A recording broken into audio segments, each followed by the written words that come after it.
આપણા ગુજરાતમાં નવા વર્ષ નિમિત્તે સૌ પ્રજાજનોને સાલ મુબારક કરવાની જે પદ્ધતિ હોય છે એના ભાગરૂપે આજે અમે મોરબી જિલ્લાનું કોંગ્રેસ સમિતિનું એક સંમેલન સ્નેહ મિલન એનું આયોજન કરવામાં આવ્યું હતું.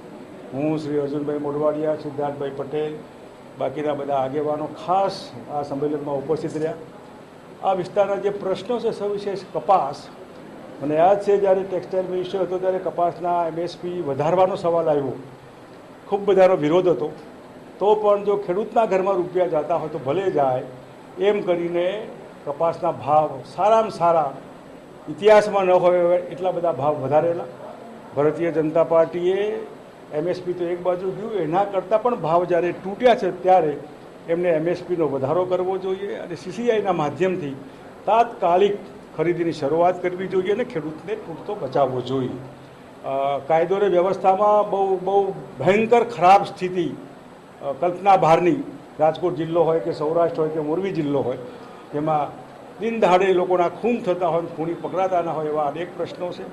એના સિવાય બાકીના અનેક નાના મોટા પ્રશ્નો, જેમાં બાધા પગારવાળા જે કર્મચારીઓ સરકારી છે, જેમાં હાઈકોર્ટે કીધું તો સરકાર સુપ્રીમ કોર્ટમાં ગઈ છે કે અમને પૂરો પગાર નહીં મળવો જોઈએ.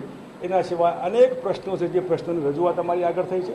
આગામી દિવસોમાં એ અંગે પણ પાર્ટી શું લડત આપી શકે એનો વિચાર કરીને કાર્યક્રમો આપીશું. તાલુકા પંચાયત, જિલ્લા પંચાયત, કોર્પોરેશન, નગરપાલિકાઓ, આ બધા ઇલેક્શન નજીકમાં આવી રહ્યા છે. એમાં અત્યારથી જ ઉમેદવારોને તૈયાર કરીને એમના વિસ્તારની એમને અગાઉથી જાણ કરવામાં આવે, જેથી એ જઈ શકે, બધાને મળી શકે અને પાર્ટી એક થઈને લડી શકે. એના માટેનું આયોજન અમે કરી રહ્યા છીએ.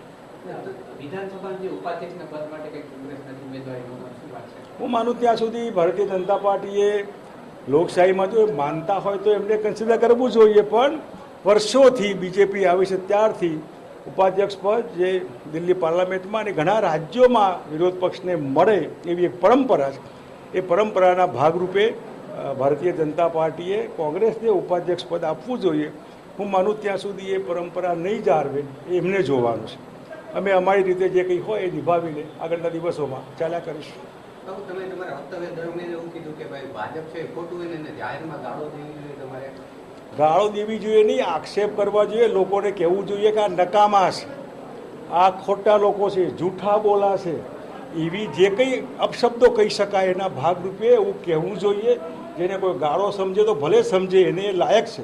લોકોને વોટ બનાવીને, મૂર્ખા બનાવીને મત લઈ જાય અને એની એક પણ આશા અપેક્ષા પૂરી ન થાય એવા લોકોને તો કોઈ પણ ભાષા હલકી પડે એવી કડક ભાષાઓમાં એમની સાથે વ્યવહારને વાત કરવી જોઈએ.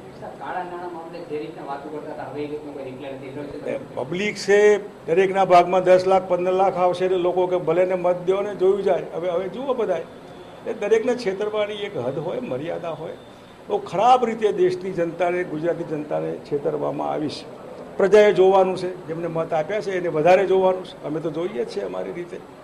Okay, thank you.